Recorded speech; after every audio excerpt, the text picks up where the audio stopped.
രണ്ട് വീടുകളിൽ മലക്കുകൾ പ്രവേശിക്കുകയില്ലെന്ന് ആദരവായ പ്രവാചകൻ നബി മുഹമ്മദ് മുസ്തഫ സല്ലല്ലാഹു അലൈഹി വസല്ലമ തങ്ങൾ പറയുന്നു, നിസ്കരിക്കാറുണ്ട്, ഖുർആൻ ഓതാറുണ്ട്, പള്ളി കെട്ടാൻ പൈസ കൊടുക്കാറുണ്ട്, എല്ലാ കാര്യങ്ങൾക്കും നടക്കാറുണ്ട്. പക്ഷെ വീട്ടിൽ ചെന്ന് കഴിഞ്ഞാൽ ഒരു സമാധാനമില്ല. അതിന്റെ കാരണം നിന്റെ വീട്ടിലേക്ക് രണ്ട് കാര്യങ്ങൾ നിന്റെ വീട്ടിലുണ്ടെങ്കിലും മലക്കുകൾ വരൂല. നിന്റെ വീട്ടിലേക്കും മലക്കു വരൂല. നബി സല്ലല്ലാഹു അലൈഹി വസല്ലമ തങ്ങൾ പറയുന്നു, പട്ടിയെ ഏത് വീട്ടിലാണോ വളർത്തുന്നത്, പട്ടിയെ വളർത്തുന്ന വീട്ടിലേക്കും മലക്കുകൾ കടന്നു വരൂല. അല്ലാഹു ഈമാൻ നൽകുമാറാകട്ടെ. അല്ലാഹു ഈമാൻ നൽകുമാറാകട്ടെ. ഇവിടെ പിന്നെ പട്ടിയൊന്നും വളർത്തൂല, മുസ്ലിമീങ്ങളല്ലേ. നമ്മള് പട്ടിയെ വളർത്താത്തവരാ, പോകട്ടെ, പൂച്ചയല്ലേ വളർത്തുന്നുള്ളൂ, പോട്ടെ. എന്റെ പ്രിയപ്പെട്ട സഹോദരങ്ങളെ, ചിരിക്കണ എന്താ, ഈ അടുത്തൊരു വീട്ടിൽ പോയപ്പോ ഒരു സാധനം ഇങ്ങനെ കിടക്കുന്നു. റബ്ബേ, എവിടെ? ഞാൻ ഈ അടുത്തൊരു വീട്ടിൽ പോയപ്പോ ഇങ്ങനെ ഞാൻ ഇങ്ങനെ നോക്കി, എന്താ അല്ല കിടക്കണം, ഒരു പൂച്ച. ഉസ്താദേ, 30,000 രൂപയാണ്. സുബ്ഹാനല്ലാഹ്, 30,000 രൂപയുടെ പൂച്ച, മീശയും ഉള്ള വലിയ പൂച്ച. എഴുന്നേറ്റ് വരുമ്പോ കാണാൻ എന്ത് രസം. ആ വീട്ടില് പെൺകുട്ടി വന്നിട്ട് അതിനിങ്ങനെ പൊക്കിയെടുത്ത് ഇങ്ങനെ ഓളത്ത് വെച്ചുകൊണ്ട് പോവാ. പടച്ചവനെ എന്നരിച്ചേക്ക്. അല്ലാഹു ഈമാൻ നൽകുമാറാകട്ടെ. അല്ലാഹു ഈമാൻ നൽകുമാറാകട്ടെ. അവൾ അതുപോലെ അവളുടെ കുഞ്ഞിനെ എടുത്തിരുന്നെങ്കിൽ എന്നേ നന്നായേനെ. ആ പൂച്ചയെടുത്തുകൊണ്ട് വണ്ടിയിലൊക്കെ പോകുമ്പോ കണ്ടിട്ടില്ലേ, കുപ്പിപ്പാല് കൊടുക്കണില്ലേ അല്ലേ? ആ പൂച്ചയെ സ്നേഹിക്കുന്നത് പോലെ സ്വന്തം മക്കളെ സ്നേഹിച്ചാൽ മതിയായി. ഇന്ന് കൊച്ചു കുട്ടികൾക്ക് പൂച്ച മതി. അവസാനം അതാ അള്ളുന്നത് പലപ്പോഴും കയറിയിട്ട്. പൂച്ചയുടെ സ്വഭാവമാകാതിരുന്നാൽ മതി. അല്ലാഹു കാക്കുമാറാകട്ടെ. അല്ലെ, ഇത് ചോദിക്കുമ്പോ പറയും, ഉസ്താദെ പൂച്ച. ഞാൻ പറഞ്ഞു മടുത്തു അതിനെ കുറിച്ചൊക്കെ. പൂച്ചയെ നബി സ്നേഹിച്ചിട്ടുണ്ടല്ലോ. പൂച്ച വീട്ടിൽ വന്ന ആട്ടി ഓടിക്കരുത്. പൂച്ച വീട്ടിൽ വന്ന ആട്ടി ഓടിക്കാൻ പാടുണ്ടോ? ആട്ടി ഓടിക്കാൻ പാടില്ലാത്ത ജീവിയാ പൂച്ച. എത്ര പേരെ പൂച്ചയെ ആട്ടി ഓടിക്കരുതെന്ന് പറഞ്ഞാൽ, പൂച്ച നിന്റെ വീടിന്റെ പുറകിലൊക്കെ ഇങ്ങനെ നടക്കണ പൂച്ചയില്ലേ, എന്തേ അതിനെ ആരും വീട്ടിൽ കയറ്റി വളർത്താത്ത? എന്താ നബി പൂച്ചയെ ഇഷ്ടപ്പെട്ടെങ്കിൽ നിന്റെ വീടിന്റെ പരിസരത്ത് 5-6 വെച്ച് കിടക്കണ പൂച്ച എന്താ നീ വളർത്താത്ത? ഈ പൈസ കൊടുക്കുന്ന പൂച്ച, പൈസ കൊടുത്ത് 10,000-ഉം 20,000-ഉം കൊടുത്തു മേടിക്കുന്ന പൂച്ചയെ മാത്രമേ വളർത്താൻ പാടുള്ളൂ. ഈ പാപങ്ങൾ മാർക്കറ്റിലൊക്കെ നടക്കണ പൂച്ചകളില്ലേ, എന്തേ വളർത്താത്ത? എന്താ നാസറനെ? എടാ, നിങ്ങളുടെ കടയിൽ എവിടെയൊക്കെ ആ പൂച്ച എന്താ വളർത്താത്ത? അത് വീടിനകത്ത് കയറ്റാൻ പറ്റില്ല. അത് പറഞ്ഞ അനുസരിക്കാത്ത പൂച്ച. അത് തന്നെ എല്ലാ വീട്ടിലും ഇപ്പൊ പൂച്ചയെ വളർത്തൽ. എന്താ വലിയ താടിയുള്ള ഹാജിയുടെ വീട്ടിലും പൂച്ചയെ വളർത്തല. എടാ, നിന്റെ വീടിന്റെ പരിസരത്ത് വന്ന് വല്ലപ്പോഴും കഴിക്കാൻ വരുന്ന പൂച്ചയ്ക്ക് നീ ഭക്ഷണം കൊടുക്ക്. നീ അതിനെ ആട്ടി ഓടിക്കല്ലേ. അല്ലാഹു ഈമാൻ നൽകുമാറാകട്ടെ. അതിനെ നീ വീടിന്റെ ബെഡ്റൂമിനകത്ത് കയറ്റാറില്ല. അതിന് കൂടില്ല. അതിനെ കണ്ടാ ഓടിക്കും. പൈസ കൊടുത്ത് മേടിച്ചതിന് കൂടും, ഫാനും പ്രത്യേക ഭക്ഷണവും. ചിന്തിച്ചു നോക്ക്. അല്ലാഹു ഈമാൻ നൽകുമാറാകട്ടെ. എന്റെ പ്രിയപ്പെട്ടവരെ, പട്ടിയെ വളർത്തുന്ന വീട്. 2, നിങ്ങളുടെ ആരുടെയും വീട്ടിൽ പട്ടിയില്ല, ഞാൻ സമ്മതിച്ചു. പക്ഷേ എന്റെ പ്രിയപ്പെട്ടവരെ, റസൂലുള്ളാഹി തങ്ങൾ പറഞ്ഞു, രൂപങ്ങളുള്ള വീട്. രൂപങ്ങളുള്ള വീട്. ഫോട്ടോ ഉണ്ടാക്കിയിട്ട് കല്യാണ ഫോട്ടോ നോക്കിയിട്ടിരിക്കുക വീടിനകത്ത്. മക്കളുടെ ഫോട്ടോ ഇങ്ങനെ നിൽക്കുന്നതും അങ്ങനെ നിൽക്കുന്നതും ഫോട്ടോ എവിടെ? വീടിന്റെ അകത്ത്. എന്റെ പ്രിയപ്പെട്ടവരെ, അല്ലാഹുവിന്റെ റസൂല് പറയുകയാണ്, ജീവനുള്ളവയുടെ ചിത്രങ്ങളുണ്ടല്ലോ, ഏത് വീട്ടിലാണോ വെച്ചിരിക്കുന്നത് അവിടെ മലക്കുകൾ കടന്നു വരില്ലെന്ന് നബി മുഹമ്മദ് മുസ്തഫ. സഹീഹുൽ ബുഖാരിയിലെ ഹദീസാണ്. ആരുടെ ചിത്രമാകട്ടെ, നിന്റെ വാപ്പയുടേതാകട്ടെ, നിന്റെ ഉമ്മയുടേതാകട്ടെ, നിന്റെയും നിന്റെ ഭാര്യയുടേതാകട്ടെ, നിന്റെ മക്കളുടേതാകട്ടെ, പടച്ചവനെ ഏതെങ്കിലും ഒരു ജീവിയുടേതാകട്ടെ, രൂപങ്ങൾ, ജീവനുള്ള വസ്തുവിന്റെ രൂപങ്ങൾ നിന്റെ വീടിനകത്ത് വെച്ചാ റഹ്മത്തിന്റെ മാലാകമാര് കടന്നു വരില്ലെന്ന് ആദരവായ പ്രവാചകൻ നബി മുഹമ്മദ് മുസ്തഫ സല്ലല്ലാഹു അലൈഹി വസല്ലം തങ്ങൾ. ഇനി അത് ഏത് കൊലകൊമ്പന്റെ ആണെങ്കിലും മലക്കുകൾ കടന്നു വരൂല. അല്ലാഹു ഈമാൻ നൽകുമാറാകട്ടെ. ഉറക്കപ്പറ അല്ലാഹു ഈമാൻ നൽകുമാറാകട്ടെ. തെളിവ് ഞാൻ പറഞ്ഞു തരാം. ആയിഷ റളിയല്ലാഹു തആല അൻഹാ അന്നഹാ ഖാലത്ത് വഅദ റസൂലുള്ളാഹി സ്വല്ലല്ലാഹു അലൈഹി വസല്ലം ജിബ്രീൽ അലൈഹിസ്സലാം في ساعة يأتيه فيها فجاءت تلك الساعة ولم يأتي وفي يده عصا فألقاها من يده وقال ما يخلف الله وعده ولا رسله ثم استقل ثم اتفل فإذا جروا قلب تحت سريري فقال يا عائشة متى دخل هذا القلب ها هنا فقلت والله ما دريت فأمر به فأخرج فجاء جبريل فقال رسول الله صلى الله عليه وسلم واعتدني فجلست لك. ഒരു ചരിത്രം പറഞ്ഞു തരാം. മഹദിയായ ആയിഷ ബീവി റളിയല്ലാഹു തആല അൻഹ പറയുകയാ, ജിബ്രീൽ അലൈഹിസ്സലാം ഒരിക്കൽ വഹിയുമായിട്ട് ഇറങ്ങി വരാമെന്ന് പറഞ്ഞു. നബി സല്ലല്ലാഹു അലൈഹി വസല്ലമ തങ്ങളോട് ഇന്ന സമയത്ത് ജിബ്രീൽ വരുമെന്ന് പറഞ്ഞു. പക്ഷേ അദ്ദേഹം വന്നില്ല. വരേണ്ട സമയമായിട്ടും അവിടെ നിന്ന് കാണുന്നില്ല. ജിബ്രീൽ അലൈഹിസ്സലാം വരാമെന്ന് പറഞ്ഞതാ, കാണുന്നില്ല. നബി സല്ലല്ലാഹു അലൈഹി വസല്ലമ തങ്ങൾക്ക് അവിടെ നിന്ന് അത്ഭുതമായി വാഗ്ദാനം നൽകിയ സമയത്തും എത്തിച്ചേർന്നില്ലല്ലോ. ജിബ്രീൽ അലൈഹിസ്സലാം നബിയോട് ഞാൻ ഇന്ന സമയത്ത് വരുമെന്ന് വാഗ്ദാനം ചെയ്തു, പക്ഷെ കാണുന്നില്ല. നബി സല്ലല്ലാഹു അലൈഹി വസല്ലമ തങ്ങൾക്ക് വല്ലാത്ത പ്രയാസമായി. അവസാനം നബി സല്ലല്ലാഹു അലൈഹി വസല്ലമ തങ്ങൾ തന്റെ കയ്യിലിരുന്ന ഒരു വടിയുണ്ടായിരുന്നു. മുത്തുനബിയുടെ കയ്യിലൊരു വടിയുണ്ടായിരുന്നു. ആ വടി അള്ളാഹുവിന്റെ റസൂൽ സല്ലല്ലാഹു അലൈഹി വസല്ലമ തങ്ങൾ എടുത്ത് എറിഞ്ഞു. ജിബ്രീലിനെ കാണാതെ വന്നപ്പോ, വരുമെന്ന് പറഞ്ഞ സമയത്ത് ജിബ്രീൽ അലൈഹിസ്സലാം ഇറങ്ങി വരാതെ ഇരുന്നപ്പോൾ അള്ളാഹുവിന്റെ പ്രവാചകൻ സല്ലല്ലാഹു അലൈഹി വസല്ലമ തങ്ങൾ തന്റെ കയ്യിലിരുന്ന വടിയെടുത്ത് എറിഞ്ഞു. എന്നിട്ട് പറഞ്ഞു, അല്ലാഹുവേ, അള്ളാഹുവിന്റെ ദൂതന്മാരെ ഇതുവരെ അവരുടെ വാഗ്ദാനം ലംഘിച്ചിട്ടില്ലല്ലോ. കറക്റ്റ് വരുമെന്ന് പറഞ്ഞാൽ കറക്റ്റ് സമയത്ത് ജിബ്രീൽ വരാറുണ്ട്. ഇന്നെന്തേ അള്ളാഹ് വാഗ്ദാനം ലംഘിച്ചു കളഞ്ഞത്? അള്ളാഹുവേ, അവിടെ നിന്ന് വന്നില്ലല്ലോ. എന്റെ പ്രിയപ്പെട്ട സഹോദരങ്ങളെ, തന്റെ വയ്യിലിരുന്ന വടി പോലും മുത്തുനബി എടുത്തെറിഞ്ഞു. അപ്പോഴാണ് തന്റെ കട്ടിലിന്റെ അടിയിൽ ഒരു നായക്കുട്ടി ഇരിക്കുന്നത് കാണുന്നത്. നബി സല്ലല്ലാഹു അലൈഹി വസല്ലമ തങ്ങളുടെ വീടിന്റെ കട്ടിലിനടിയിൽ ഒരു പട്ടിക്കുട്ടി ഇങ്ങനെ ഇരിക്കുകയാ. എന്റെ പ്രിയപ്പെട്ടവരെ, അള്ളാഹുവിന്റെ റസൂൽ സല്ലല്ലാഹു അലൈഹി വസല്ലമ തങ്ങളത് കാണേണ്ട താമസം അവിടെ നിന്ന് ചോദിച്ചു, ആയിഷ, അല്ലയോ ആയിഷ, ഈ നായ ഇവിടെ ഇരിക്കണ നീ കണ്ടില്ലേ? ഈ നായ ഈ വീടിനകത്ത് കയറി ഇരിക്കുന്നത് കണ്ടില്ലേ? ആയിഷ റളിയല്ലാഹു തആല അൻഹ പറയുന്നു, അല്ലാഹുവാണ് സത്യം, ഞാൻ അറിഞ്ഞില്ല നബിയേ. നബിയേ, ഞാൻ അറിഞ്ഞില്ല നബിയേ. ഞാൻ കൊണ്ടുവച്ചതല്ല, ഇവിടെ ഇരിക്കുന്നത് ഞാൻ കണ്ടില്ല നബിയേ. അപ്പോഴാണ് അല്ലാഹുവേ, ആയിഷ ബീവി കരഞ്ഞുകൊണ്ട് പറയുകയാണ്, അതിനവിടെ നിന്ന് ആട്ടിയിറക്കുകയാണ്. ആ വീടിന്റെ കട്ടിലിനടിയിലിരുന്ന നായ പടന്ന് പുറത്താക്കുകയാണ്. അതിനെ പുറത്തിറക്കിയതിന് ശേഷമാണ് മുഖറബുൽ അംലാഖു മലക്ക് ജിബ്രീൽ, അല്ലാഹുവിന്റെ പ്രവാചകന്റെ വീടിനകത്തേക്ക് ജിബ്രീൽ കടന്നു വരികയാ. അല്ലാഹുവേ, അല്ലാഹുവിന്റെ റസൂലിനോട് അവിടെ നിന്ന് പറയുകയാണ്, ഞാൻ കാത്തിരിക്കുകയായിരുന്നു ജിബ്രീൽ, എന്നാൽ താങ്കൾ വന്നില്ലല്ലോ. അല്ലാഹുവിന്റെ റസൂലിനോട് പറഞ്ഞു, താങ്കളുടെ വീടിനകത്തുണ്ടായിരുന്ന നായ എന്നത് താങ്കളിലേക്ക് എത്തിക്കുന്നതിനെ തടഞ്ഞു നബിയേ.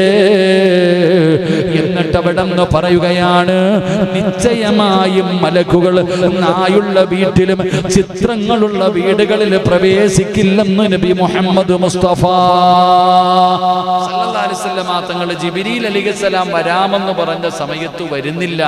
പ്രവാചകൻ നോക്കിയിരുന്നിട്ട് ദേഷ്യം കൊണ്ട് തന്റെ കയ്യിലിരുന്ന വടിയെടുത്ത് വലിച്ചെറിഞ്ഞിട്ട്, അല്ലാഹുവേ, നിന്റെ അടിമകൾ അല്ലാഹുവേ അവിടെ നിന്ന് പറയുന്ന വാക്ക് ലംഘിക്കാറില്ലല്ലോ, എന്തുകൊണ്ട് വന്നില്ല എന്ന് പറഞ്ഞ് നോക്കുമ്പോഴാ കട്ടിലിനടിയിൽ ഒന്ന് പതുങ്ങിയിരിക്കുന്ന ഒരു പട്ടിയിരിക്ക.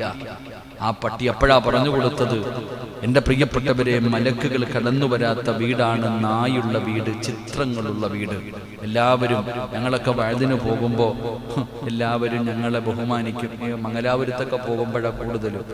അതിനകത്ത് ഇങ്ങനെ നമ്മൾ ബഹുമാനിക്കുമ്പോൾ നമ്മുടെ ഫോട്ടോ ഉണ്ടാവും. സത്യം പറഞ്ഞാൽ വീട്ടിൽ കൊണ്ടുവന്നിട്ട് മോൻ്റെ പേന എടുത്തിട്ട് ഉരച്ച് നമ്മൾ തന്നെ നമ്മുടെ മുഖം മറയ്ക്കേണ്ട ഗതികേടാണ്.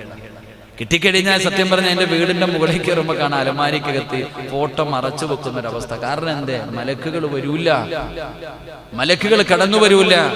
എന്റെ പ്രിയപ്പെട്ടവരെ, ഈ ഹദീസ് നിങ്ങൾ നോക്ക്. എങ്ങനെയാണ് രൂപങ്ങളുള്ള വീട്ടിലും മലക്കുകൾ വരാത്തതിന്റെ തെളിവ് വേണോ? അല്ലാഹുവേ, അന്നബീഹി അന്നഹു സമിഅ ആയിഷ تقول دخل علي رسول الله صلى الله عليه وسلم وقد سترته صهوة لي بكرام فيه تماثيل فلما راه يا عائشة أشد الناس عذابا عند الله يوم القيامة الذي يضاهون بخلق الله. قالت عائشة فقطعناه فجعلنا منه وسادة أو وسادتين. സംഭവങ്ങളൂടെ പടമൊക്കെ വരയ്ക്കണവര് കേട്ടോ, പടങ്ങളൊക്കെ വരയ്ക്കണവരുണ്ടല്ലോ. അള്ളാഹു ഈമാൻ നൽകുമാറാകട്ടെ. ആയിഷ ബീബി റളിയല്ലാഹു തആല അൻഹ പറയുകയാ, ഒരിക്കൽ എൻ്റെ വീട്ടിൽ പ്രവേശിച്ചു. എന്റെ വീട്ടിലേക്ക് പ്രവാചകൻ സല്ലല്ലാഹു അലൈഹി വസല്ലമ തങ്ങൾ പ്രവേശിച്ചു. രണ്ട് രൂപങ്ങളുള്ള ഒരു മറ കൊണ്ട് ഞാൻ എൻ്റെ വീട്ടിൽ ഇങ്ങനെ മറച്ചിരുന്നു. ജനലിൽ ഇങ്ങനെ മറച്ചിരിക്ക ഒരു മറ, അതിനകത്ത് രണ്ട് രൂപങ്ങൾ ഉണ്ടായിരുന്നു. എന്റെ പ്രിയപ്പെട്ടവരെ, പ്രവാചകൻ സല്ലല്ലാഹു അലൈഹി വസല്ലമ തങ്ങൾ വീട്ടിലേക്ക് കടന്നു വന്നപ്പോ ആയിഷ ബീബി റളിയല്ലാഹു തആല അൻഹ നോക്കുമ്പോ പ്രവാചകന്റെ മുഖമൊക്കെ ചുമന്നു, കോപം വരുമ്പോഴാണ് അങ്ങനെ വരിക. ഇഷ്ടമില്ലാത്ത ഒരു കാര്യമുണ്ടായാൽ നബി സല്ലല്ലാഹു അലൈഹി വസല്ലമ തങ്ങളുടെ മുഖം അങ്ങ് വല്ലാതെ ചുമന്നു തുടുക്കും. ആയിഷ ബീബി റളിയല്ലാഹു തആല അൻഹ പറയുന്നു, എന്റെ വീട്ടിലേക്ക് വന്ന പ്രവാചകന്റെ മുഖമൊക്കെ ചുമന്നു തുടുത്തിട്ട് വീടിനകത്ത് കയറാതെ പ്രവാചകൻ തിരിച്ചുപോയി. ആയിഷ ബീബി റളിയല്ലാഹു തആല അൻഹ സങ്കടമായി. അല്ലയോ അല്ലാഹുവിന്റെ റസൂൽ സല്ലല്ലാഹു അലൈഹി വസല്ലമ തങ്ങൾ കാരണമെന്തേ? ആയിഷ ബീബി റളിയല്ലാഹു തആല അൻഹയുടെ വീട്ടിൽ തൂക്കിയിട്ടിരുന്ന തുണിക്കകത്ത് രണ്ട് ചിത്രങ്ങൾ ഉണ്ടായിരുന്നു. രണ്ട് എന്തോത്തിന്റെയോ രണ്ട് രൂപങ്ങൾ, രണ്ട് ചിത്രങ്ങൾ ആ തൂക്കിയിട്ടിരുന്ന തുണിക്കകത്തുണ്ടായിരുന്നു. മുത്തുനബിക്ക് അത് ഇഷ്ടപ്പെട്ടില്ല. നബി സല്ലല്ലാഹു അലൈഹി വസല്ലമ തങ്ങൾ പറഞ്ഞു, അല്ലാഹുവിന്റെ റസൂൽ അവിടെ നിന്ന് പറഞ്ഞത് കണ്ടപ്പോൾ അതിന്റെ സ്ഥാനത്ത് നിന്നത് വലിച്ചു കീറാൻ പറഞ്ഞു ആയിഷ ബീവിയോട്. ആ രൂപങ്ങളുള്ളത് വലിച്ചു കീറാൻ പറഞ്ഞു. എന്നിട്ട് അല്ലാഹുവിന്റെ റസൂൽ സല്ലല്ലാഹു അലൈഹി വസല്ലമ തങ്ങൾ പറഞ്ഞു, അല്ലയോ ആയിഷ, എന്റെ ഉമ്മമാരെ, എന്റെ മുസ്ലിമേ, പടം വരയ്ക്കുന്നവർ, ചിത്രങ്ങൾ വരയ്ക്കുന്നവർ, വരച്ച ചിത്രങ്ങൾ വീടിന്റെ അകത്ത് തൂക്കിയിടുന്നവർ, മൃഗങ്ങളുടെയും ജീവനുള്ള വസ്തുക്കളുടെ രൂപങ്ങൾ കൊണ്ട് നടക്കുന്നവർ, അല്ലാഹുവിന്റെ പ്രവാചകൻ അവിടെ നിന്ന് പറഞ്ഞു, ആയിഷ, ഖിയാമത്ത് നാളിൽ അല്ലാഹുവിന്റെ അടുക്കൽ, ഖിയാമത്ത് നാളിൽ അല്ലാഹുവിന്റെ അടുക്കൽ ഏറ്റവും കഠിനമായ ശിക്ഷ ലഭിക്കുന്നത് ഒരു ജനവിഭാഗമാണ്. ഒരു ജനവിഭാഗത്തിനാണ് അല്ലാഹുവിന്റെ അടുക്കൽ ഏറ്റവും കഠിനമായ ശിക്ഷ ലഭിക്കുന്നത്. അല്ലാഹുവിന്റെ സൃഷ്ടികളോട് സാദൃശ്യപ്പെടുത്തുന്നവരാ. അല്ലാഹുവേ എന്ന് പറഞ്ഞാൽ ചിത്രങ്ങൾ വരയ്ക്കുന്നവരുണ്ടല്ലോ, രൂപങ്ങൾ വരയ്ക്കുന്നവരുണ്ടല്ലോ. എന്റെ പ്രിയപ്പെട്ടവരെ, അവർക്കാണ് നാളെ കഠിന ശിക്ഷ കിട്ടുന്നത്.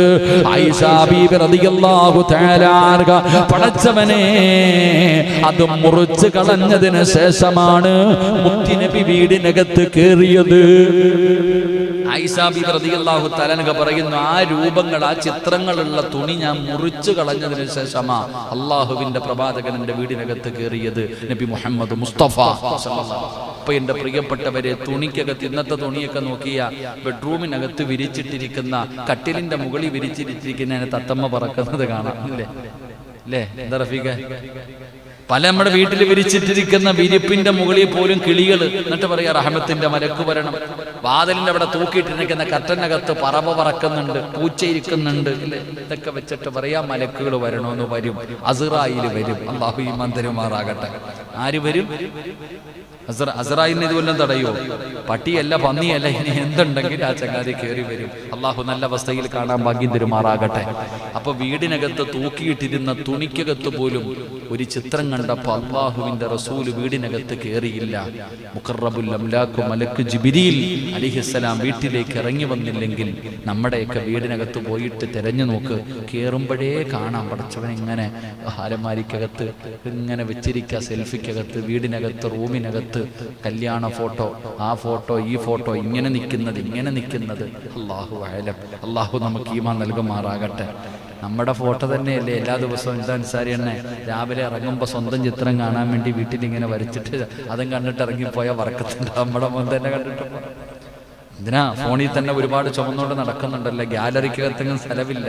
ഇങ്ങനെ നിന്നതും അങ്ങനെ ചാടുന്നതൊക്കെ എടുത്ത് നിറച്ചു വെച്ചിട്ട് എൻ്റെ പ്രിയപ്പെട്ടവർ, ഇനി നമ്മുടെ വീടിനകത്തുകൂടെ ഭാര്യയാണെങ്കിലും മക്കളാണെങ്കിലും പല വീടുകളിലും ഫോട്ടോകൾ കാണാൻ. വേണ്ട സഹോദര, അള്ളാഹിന്റെ റഹ്മത്തിന്റെ മലക്ക് നിന്റെ വീട്ടിലില്ലെങ്കിൽ ഈ ഫോട്ടോ കൊണ്ട് എന്ത് നേട്ടമാവുള്ളത്? അള്ളാഹു നമുക്ക് ഈമാൻ നൽകുമാറാകട്ടെ.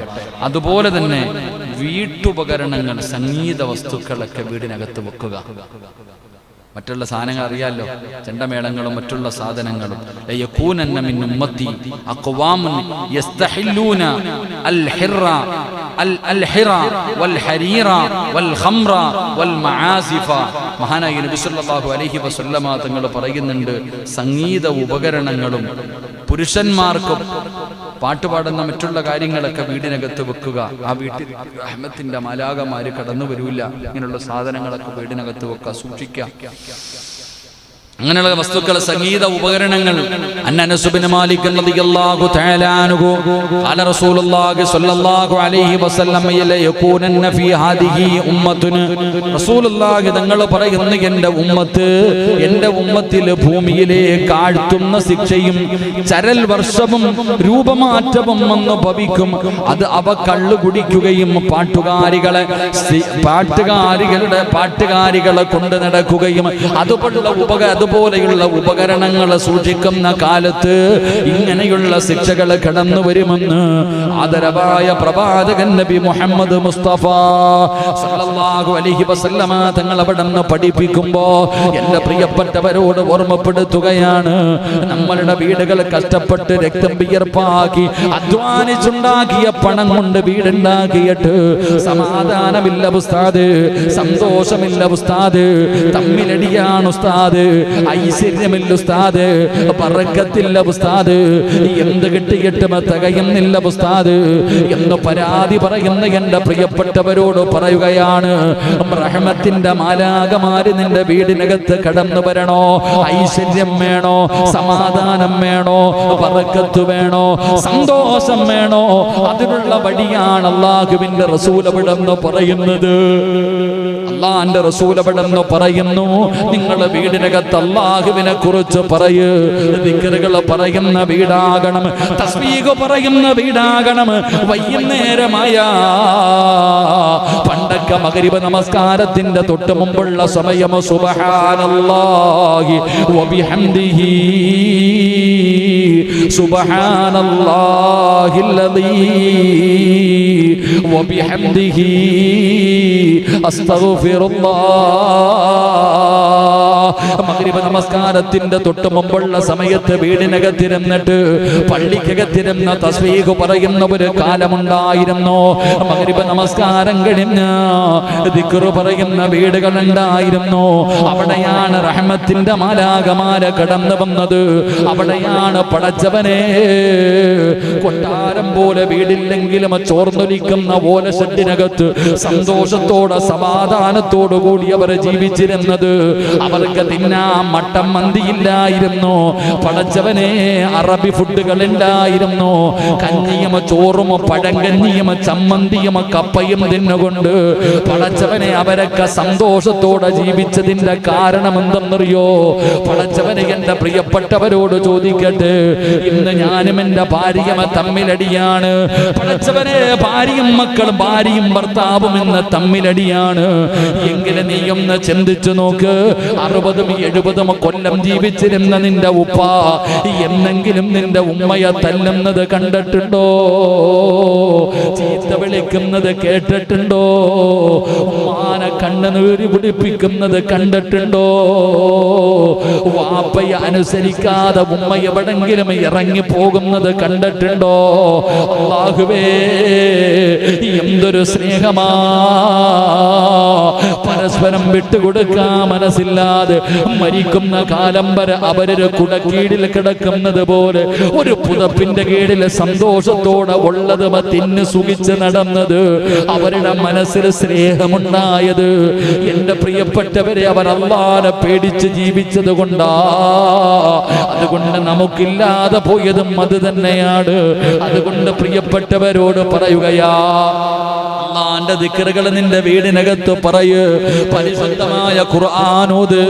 എന്റെ പ്രിയപ്പെട്ടവരെ, സുന്നത്ത് നമസ്കാരങ്ങൾ നിസ്കരിക്ക്. പെണ്ണുങ്ങളോട് ഫർള് നമസ്കരിക്കാൻ നിങ്ങളുടെ വീടിന്റെ അകത്ത് നിസ്കരിക്കാനുള്ള സൗകര്യം ഒരുക്കി കൊടുക്ക്. എന്റെ പ്രിയപ്പെട്ടവരെ, അല്ലാഹുവിന്റെ മലക്കുകൾ നിന്റെ വീട്ടിലേക്ക് കടന്നു വരാൻ എല്ലാ സൗകര്യങ്ങളും നീ ചെയ്തു കൊടുക്ക്. മൃഗങ്ങളെ, പട്ടി, അല്ലാഹുവേ, ഇങ്ങനെയുള്ള ജീവികളെ നിന്റെ വീട്ടിൽ നിന്ന് മാറ്റ്. വീടിനകത്ത് വെച്ചിരിക്കുന്ന രൂപങ്ങളെ മാറ്റിക്കൊടുക്ക്. എന്നിട്ട് മലക്കുകളെ നിന്റെ വീട്ടിലേക്ക് വിളിച്ചിറക്ക്. അല്ലാഹ് സന്തോഷവും സമാധാനവുമുള്ള ഒരു ഭവനമെത്ത് നൽകണേ അല്ലാഹ്. അതുകൊണ്ട് എന്റെ പ്രിയപ്പെട്ടവരോട് പറയുകയാ, സ്വർഗത്തിന്റെ റാണിയായ മഹദി ഫാത്തിമ ബീബി റളിയല്ലാഹു തആല അൻഹ ചരൽക്കല്ലുകൾ നിരത്തി വെച്ചിരുന്ന ഒരു റൂമിന്റെ അകത്ത് ഒരു തോല് വിരിച്ചിട്ടാണ് അവര് മണിയറ അതായിരുന്നു എന്ന് ചരിത്രം പറയുകയാ. കടക്കാനൊരു വിരിപ്പില്ല, ഒരു പായില്ല. ചരൽക്കല്ലുകളുടെ മുകളിലാണ് അല്ലാഹുവിന്റെ റസൂലിന്റെ മകള് കടന്നുറങ്ങിയത്. ആ ഫാത്തിമ ബീബി റളിയല്ലാഹു തആല അൻഹ എന്തൊരു സന്തോഷമായിരുന്നെന്നറിയോ? തമ്മിലടിയും വഴക്കവും പിണക്കവും ഒന്നുമില്ലാതെ പടച്ചവരെ സന്തോഷത്തോടെ ജീവിച്ചു. അവസാനം പ്രിയപ്പെട്ട ഭർത്താവിനോട് പൊരുത്തം ചോദിച്ചിട്ടല്ലേ ഫാത്തിമ പോയത്. ആയിഷ ബീബിയുടെ ചരിത്രം അറിയുമല്ലോ, ഖദീജ ബീബിയുടെ ചരിത്രം അറിയുമല്ലോ, റസൂലുള്ളാഹി തങ്ങളുടെ ഭാര്യമാരുടെ ചരിത്രം അറിയുമല്ലോ.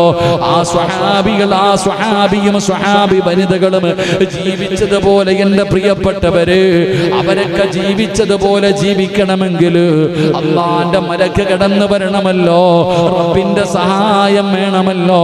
അതുകൊണ്ട് എന്റെ പ്രിയപ്പെട്ടവരെ, ഈ പറഞ്ഞ കാര്യങ്ങൾ പാലിച്ചുകൊണ്ട് ഈ പറയുന്ന കാര്യങ്ങൾ നിന്റെ വീടിനകത്ത് ചെയ്താ അല്ലാഹുവിന്റെ സഹായം വരികയാ, ബറക്കത്തുണ്ടാവുകയാ. വീടിനകത്ത് തൂക്കിയിട്ടിരിക്കുന്ന ചിത്രങ്ങൾ മുഴുവനും പറക്കിക്കളമോനെ. അത് എത്ര വലിയ രൂപമാകട്ടെ, ആരുടെ രൂപമാകട്ടെ, ഒരാളുടെയും രൂപം നമ്മുടെ വീടിന്റെ അകത്ത് വെക്കാൻ പാടില്ലല്ലോ. അത് പണ്ഡിതനാകണമെങ്കിലും എത്ര വലിയ മഹാനാണെങ്കിലും വീടിന്റെ അകത്ത് വെക്കാൻ പാടില്ലല്ലോ. അവന് പടച്ചവനെ ഒരു ചിത്രത്തിലല്ല, നമ്മുടെ ഹൃദയത്തിന്റെ ഉള്ളറയിലാ. ജീവിതത്തിൽ ഒരിക്കൽ പോലും കാണാത്ത ആദരവായ പ്രവാചകൻ നബി മുഹമ്മദ് മുസ്തഫ സല്ലല്ലാഹു അലൈഹി വസല്ലമ തങ്ങളുടെ ഹൃദയത്തിൽ കൊണ്ട് നടക്കുന്നത് രൂപം കണ്ടിട്ടല്ല. ഹൃദയത്തിനകത്ത് കേറിയ രൂപം വേണ്ടല്ലോ. ഹൃദയത്തിന്റെ അകത്ത് കേറിയ പിന്നെ രൂപം എന്തിനാണ്? എന്റെ പ്രിയപ്പെട്ടവരെ, മുത്തുനബി നമുക്ക് വല്ലാത്ത ഇഷ്ടമല്ലേ? പ്രവാചകന്റെ രൂപം നമുക്കറിയില്ല, മുത്തുനബിയുടെ ഫോട്ടോ നമ്മൾ കണ്ടിട്ടില്ല. എങ്ങനെയാണ് മുത്തുനബി ഇരിക്കുന്നതെന്ന് പഠിച്ചിട്ടുണ്ട്. റസൂലുള്ളാഹി തങ്ങളുടെ മുടി എങ്ങനെയാണ്, റസൂലുള്ളാഹി തങ്ങളുടെ നിറം എങ്ങനെയാണ്? എന്റെ പ്രിയപ്പെട്ടവരെ, മദ്രസയിൽ നിന്ന് പഠിച്ച അറിവല്ലേ ഉള്ളത്. കിതാബിലൂടെ അല്ലാഹുവിന്റെ റസൂലിനെ കുറിച്ച് അവിടുത്തെ ഭാര്യമാർ, അവിടുത്തെ മക്കളും, അവിടുത്തെ സ്വഹാബത്തും വിവരിച്ചു തന്നത് മാത്രമല്ലേ നമുക്കറിയോ. എന്നിട്ട് നമ്മൾ സ്നേഹിക്കുന്നില്ലേ? അതുകൊണ്ട് അതുകൊണ്ട് വാപ്പയാണെങ്കിലും ഉമ്മയാണെങ്കിലും ആരുടെയും ചിത്രങ്ങൾ നിന്റെ വീടിന്റെ അകത്ത് വെക്കല്ലേ, റഹ്മത്തിന്റെ മലക്കുകളെ തടയുമെന്ന് മഹാനായ നബി മുഹമ്മദ് മുസ്തഫ സല്ലല്ലാഹു അലൈഹി വസല്ലമ തങ്ങളാണ് പറയുന്നത്. അതുകൊണ്ട് സമാധാനമുള്ള ജീവിതം വേണം, സന്തോഷമുള്ള ജീവിതം വേണം. അതുകൊണ്ട് ആദ്യം വേണ്ടത് സമാധാനമാണ്, സന്തോഷമാണ്. വീടിനെ കുറിച്ചാണ് പഠിച്ചത്. ഇനി എങ്ങനെയാണ് വീട് പണിയേണ്ടത്? ഒരാൾ വീട് പണിയുന്ന സമയത്ത് എന്തൊക്കെ ചെയ്യണം? വെറുതെ ചെയ്താൽ പോരാ, ഓരോ കാര്യങ്ങൾ ചെയ്യുമ്പോഴും നമുക്ക് പഠിക്കാം. അല്ലാഹു ഭാഗ്യം തരുമാറാകട്ടെ.